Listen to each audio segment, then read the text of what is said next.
A Blunder by Anton Pavlovich Chekhov. Ilya Sergeyevich Peplov and his wife Cleopatra Petrovna were standing at the door, listening greedily on the other side, in the little drawing room. A love scene was apparently taking place between two persons, their daughter Natashenka and a teacher of the district school called S.H. Chupkin. "He's rising," whispered Peplov, quivering with impatience, and rubbing his hands. "Now, Cleopatra, mind, as soon as they begin talking of their feelings, take down the icon from the wall, and well go in, and bless them well, catch him. A blessing with an icon is sacred, and binding. He couldn't get out of it if he brought it into court." On the other side of the door, this was the conversation. "Don't go on like that," said S.H. Chupkin, striking a match against his check trousers. "I never wrote you any letters." "I like that as though I didn't know your writing," giggled the girl, with an affected shriek, continually peeping at herself in the glass. "I knew it at once. And what a queer man you are. You are a writing master, and you write like a spider. How can you teach writing if you write so badly yourself?" "That means nothing. The great thing in writing lessons is not the hand one writes, but keeping the boys in order. You hit one on the head with a ruler, make another kneel down. Besides, there's nothing in handwriting. Nekrasov was an author, but his handwriting's a disgrace. There's a specimen of it in his collected works." "You are not Nekrasov." A sigh. "I should love to marry an author. He'd always be writing poems to me." "I can write you a poem too, if you like." "What can you write about?"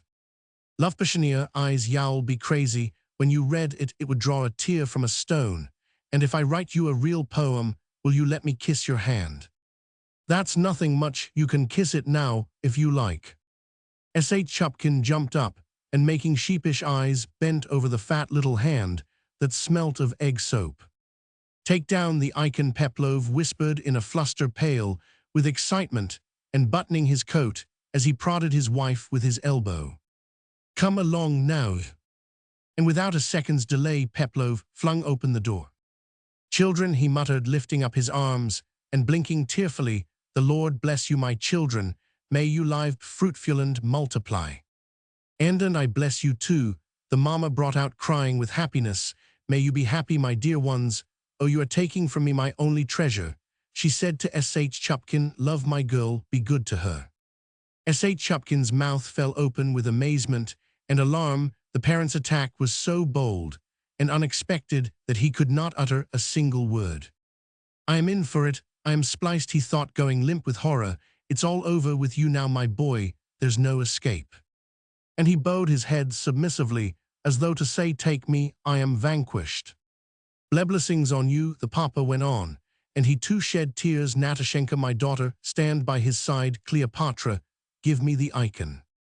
But at this point, the father suddenly left off weeping, and his face was contorted with anger. "You ninny," he said angrily to his wife, "you are an idiot. Is that the icon?" "Och, saints alive!"